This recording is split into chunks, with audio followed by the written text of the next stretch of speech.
Hi hello ನಮಸ್ತೆ. News18 digital ಕಾಂಟೆಂಟ್ಗೆ ಸ್ವಾಗತ. ನಾನು ಪ್ರಗತಿ ಶೆಟ್ಟಿ. ಅದ್ದೂರಿಯಾಗಿ ಕರಗ ನಡೀತು. ಕರಗ ನಡೆದ ಬೆನ್ನಲ್ಲೇ ಬಹುತೇಕ ಜನ ಕರಗದ ಇತಿಹಾಸ ಏನು, ಕರಗ ಯಾಕೆ ಆಚರಣೆ ಮಾಡ್ತಾರೆ, ಈ ವಿಚಾರಕ್ಕೆ ಸಂಬಂಧಪಟ್ಟ ಹಾಗೆ ಕೆದಕೋಕೆ ಶುರು ಮಾಡಿದ್ದಾರೆ. ಹಾಗಾದ್ರೆ ಕರಗದ ಇತಿಹಾಸ ಏನು, ಬೆಂಗಳೂರಿನಲ್ಲಿ ನಡೆದಿರುವಂತಹ ಅದ್ದೂರಿ ಕರಗ ಯಾಕೆ ಮಾಡ್ತಾರೆ, ಅದೆಲ್ಲವನ್ನು ಕೂಡ ಇವತ್ತಿನ ಈ ವಿಡಿಯೋದಲ್ಲಿ ನಾವು ನಿಮ್ಗೆ ಎಕ್ಸ್ಪ್ಲೈನ್ ಮಾಡ್ತಾ ಹೋಗ್ತೀವಿ. ಕೇಳಿ. ಸಾಕಷ್ಟು ವರ್ಷಗಳಿಂದಲೂ ಕೂಡ ಕರಗವನ್ನ ಆಚರಣೆ ಮಾಡ್ಕೊಂಡು ಬಂದಿದ್ದಾರೆ. ಅಂದ್ರೆ ಸುಮಾರು 8 ಶತಮಾನಗಳಿಂದಲೂ ಕೂಡ ಕರಗಕ್ಕೆ ಒಂದು ಇತಿಹಾಸ ಇದೆ. ಕರಗದ ಬಗ್ಗೆ ಅಂದ್ರೆ ಹಿರಿಯರು ಹೇಳುವಂತಹ ಪ್ರಕಾರ ಈ ಹಿಂದೆ ಅಂದ್ರೆ ಕುರುಕ್ಷೇತ್ರ ಯುದ್ಧ ನಡೆದಂತಹ ಸಂದರ್ಭದಲ್ಲಿ ಸಮರದ ಬಳಿಕ ಸ್ವರ್ಗಕ್ಕೆ ಪಾಂಡವರು ಹೋಗ್ತಾ ಇರುವಾಗ ದ್ರೌಪದಿ ತಾಯಿ ಹಿಂದೆ ಇರ್ತಾಳೆ. ಅಂದ್ರೆ ಪಾಂಡವರಿಗಿಂತ ಒಂದ್ ಸ್ವಲ್ಪ ಹಿಂದೆ ಇರ್ತಾಳೆ. ಆ ಸಂದರ್ಭದಲ್ಲಿ ಆಕೆ ಮೂರ್ಛೆ ತಪ್ಪಿ ಬೀಳ್ತಾಳೆ. ಆಕೆಗೆ ಎಚ್ಚರ ಆಗುವಂತಹ ಸಂದರ್ಭದಲ್ಲಿ ಪಾಂಡವರು ತುಂಬಾ ಮುಂದೆ ಹೋಗಿರ್ತಾರೆ. ದ್ರೌಪದಿಯ ಮುಂದೆ ಆಗ ತಿಮಿರಾಸುರ ಅನ್ನುವಂತಹ ಒಬ್ಬ ರಾಕ್ಷಸ ಪ್ರತ್ಯಕ್ಷ ಆಗ್ತಾನೆ. ಆ ರಾಕ್ಷಸನನ್ನ ವಧೆ ಮಾಡೋದಕ್ಕೋಸ್ಕರ ದ್ರೌಪದಿ ತಾಯಿ ರಕ್ಷಕರನ್ನ ಸೃಷ್ಟಿ ಮಾಡ್ತಾಳೆ. ಈ ರಕ್ಷಕರೆಲ್ಲರೂ ಕೂಡ ಸೇರಿ ಆಗ ತಿಮಿರಾಸುರನ್ನ ವಧೆ ಮಾಡ್ತಾರೆ.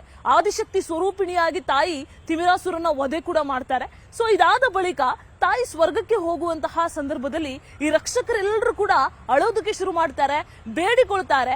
ಅಂದ್ರೆ ತಾಯಿಯ ಬಳಿಗೆ ಕೇಳ್ಕೊಳ್ತಾರೆ, ನೀನೇ ನಮಗೆ ಜನ್ಮ ಕೊಟ್ಟೆ, ನೀನೇ ಈಗ ಸ್ವರ್ಗಕ್ಕೆ ಹೋಗ್ತಾ ಇದೆಯಾ, ಅಂದ್ರೆ ನಮ್ಮನ್ನೆಲ್ಲ ಬಿಟ್ಟು ಹೋಗ್ತಾ ಇದೆಯಾ, ನಿನ್ನ ಬಿಟ್ಟು ನಾವು ಹೇಗಿರೋದು, ನಮ್ಮ ಜನ್ಮದಾತೆ ನೀನು ಅಂತ ಅಳೋದಕ್ಕೆ ಶುರು ಮಾಡ್ತಾರೆ. ನೀವು ನೋಡ್ತಾ ಇರ್ಬೋದು, ಕರಗದ ದಿನ ವೀರಕುಮಾರರೆಲ್ಲ ಆ ಕತ್ತಿಯಿಂದ ಎದೆಗೆ ಬಡ್ಕೊಳ್ತಾ ಇರ್ತಾರೆ, ಚೂರಿಯಿಂದ ದಿತ್ತೈ ದಿತ್ತೈ ದಿತ್ತೈ ಅಂತ ಹೇಳ್ತಾ ಇರ್ತಾರೆ. ಸೊ ಅದನ್ನ ಅಲಗು ಸೇವೆ ಅಂತ ಹೇಳ್ತಾರೆ. ಇದನ್ನೇ ತಾಯಿ ಸ್ವರ್ಗಕ್ಕೆ ಹೋಗುವಂತಹ ಸಂದರ್ಭದಲ್ಲಿ ಈ ರಕ್ಷಕರೆಲ್ಲರೂ ಕೂಡ ನಮ್ಮನ್ನ ಬಿಟ್ಟು ಹೋಗ್ಬೇಡ ಅಂತ ಮನವಿ ಮಾಡಿಕೊಳ್ತಾರೆ. ಆಗ ದ್ರೌಪದಿ ತಾಯಿಗೆ ತಾನು ಜನ್ಮ ಕೊಟ್ಟ ಮಕ್ಕಳ ಈ ನೋವನ್ನ ನೋಡೋದಕ್ಕಾಗದೆ ತಾಯಿ ಹೇಳ್ತಾಳೆ, ಪ್ರತಿ ವರ್ಷ ಚೈತ್ರ ಪೌರ್ಣಮಿಯ ದಿನ ನಾನು ಭೂಮಿಗೆ ಬರ್ತೇನೆ, ದರ್ಶನ ಕೊಡ್ತೇನೆ ಅಂತ ಹೇಳ್ತಾಳೆ.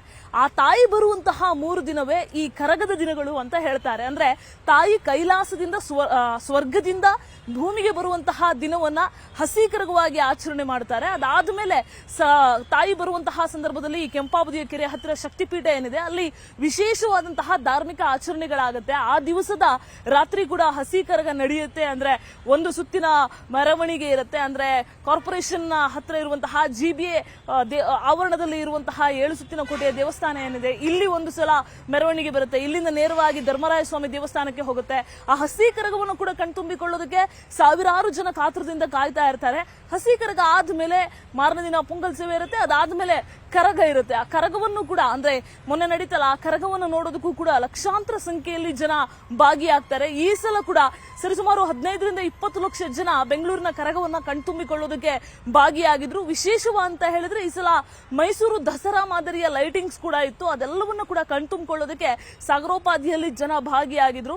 ಸೊ ಪ್ರತಿ ವರ್ಷವೂ ಕೂಡ ಕರಗವನ್ನ ಆಚರಣೆ ಮಾಡ್ತಾ ಹೋಗ್ತಾರೆ. ಒಂದಲ್ಲ ಎರಡಲ್ಲ, ಸುಮಾರು 800 ವರ್ಷಗಳ ಇತಿಹಾಸ ಇರುವಂತಹ ಕರಗವನ್ನ ನಂಬಿದ್ರೆ ಅಂದ್ರೆ ತಾಯಿಯನ್ನ ನಂಬಿದವರಿಗೆ, ದ್ರೌಪದಿ ತಾಯಿಯನ್ನ ನಂಬಿದವರಿಗೆ ಆ ನಂಬಿಕೆ ಇಷ್ಟಾರ್ಥಗಳೇನಿರುತ್ತೆ ಅವೆಲ್ಲವೂ ಕೂಡ ಬೇಡಿಕೆ ಈಡೇರಿಕೆ ಆಗುತ್ತೆ ಅನ್ನುವಂತಹ ಒಂದು ನಂಬಿಕೆ ಭಕ್ತ ವಲಯದಲ್ಲಿದೆ. ಸೊ ಈ ಸಲದ ವಿಶೇಷ ಕೂಡ ಅದೇ. 16ನೇ ಬಾರಿ ಜ್ಞಾನೇಂದ್ರ ಅವರು ಕರಗವನ್ನ ಹೊತ್ತರು. ಕರಗ ಸುದೀರ್ಘವಾಗಿ ನಡೀತು. ಅಂದ್ರೆ ಪ್ರತಿ ಸಲದಕ್ಕಿಂತ ಜಾಸ್ತಿ ಹೊತ್ತು ಈ ಸಲ ಕರಗ ನಡೀತು. ರಾತ್ರಿ ಸುಮಾರು 2 ಗಂಟೆ 10 ನಿಮಿಷಕ್ಕೆ ದೇವಸ್ಥಾನದಿಂದ ಆಚೆ ಹೋಗಿ ಇಡೀ 26-27 ಬೀದಿಗಳಲ್ಲಿ 27 ದೇವಸ್ಥಾನಗಳನ್ನ ಪ್ರವೇಶ ಮಾಡಿ ಅಲ್ಲಿ ಪೂಜೆಯನ್ನ ಮಾಡಿ ಮಸ್ತಾನ್ ಸಾಬ್ ದರ್ಗಾಗೆ ಕೂಡ ಹೋಗಿ ಅಲ್ಲಿ ಸಾಮರಸ್ಯವನ್ನ ಅದು ಕೂಡ ಪ್ರದರ್ಶನ ಆಗಿ ಅನೇಕ ದೇವಸ್ಥಾನಗಳಲ್ಲಿ ಪೂಜೆಯನ್ನೆಲ್ಲ ಕೂಡ ಮಾಡಿ ಈ ಸಲದ ಕರಗ ಸಂಪನ್ನಗೊಳ್ತು. ಅನೇಕರಲ್ಲಿ ಕರಗ ಯಾಕೆ ಆಚರಣೆ ಮಾಡ್ತಾರೆ ಅನ್ನುವಂತಹ ಒಂದು ಕೌತುಕ ಇತ್ತು. ಆ ಕೌತುಕಕ್ಕೋಸ್ಕರ ಬಹುಶಃ ಅದಕ್ಕೆ ಒಂದು ಸ್ಪಷ್ಟ ಉತ್ತರ ಈ ಮೂಲಕ ಸಿಕ್ಕಿದೆ ಅಂತ ಭಾವಿಸ್ತೀವಿ. ವಿಡಿಯೋ ಜರ್ನಲಿಸ್ಟ್ ಶಿವಪ್ಪ ಜೊತೆ ಪ್ರಗತಿ ಶೆಟ್ಟಿ, ನ್ಯೂಸ್18 ಬೆಂಗಳೂರು. ನಿರ್ಭೀತ, ನಿಷ್ಪಕ್ಷಪಾತ, ವಿಶ್ವಾಸಾರ್ಹ ಸುದ್ದಿಗಳಿಗೆ ಮತ್ತೊಂದು ಹೆಸರಾಗಿರುವಂತ ನ್ಯೂಸ್18 ಕನ್ನಡ ಈಗ ಆಪ್ನಲ್ಲೂ ಲಭ್ಯವಿದೆ. ದಯವಿಟ್ಟು ಇಲ್ಲಿರುವಂತ QR ಕೋಡ್ ಸ್ಕ್ಯಾನ್ ಮಾಡಿಕೊಂಡು ಆಪ್ ಡೌನ್ಲೋಡ್ ಮಾಡೋದಕ್ಕೆ ಮರಿಬೇಡಿ. ನಿಮ್ಮ ಬೆಂಬಲ ಹೀಗೆ ಸದಾ ನಮ್ಮೊಂದಿಗಿರಲಿ. ಧನ್ಯವಾದ.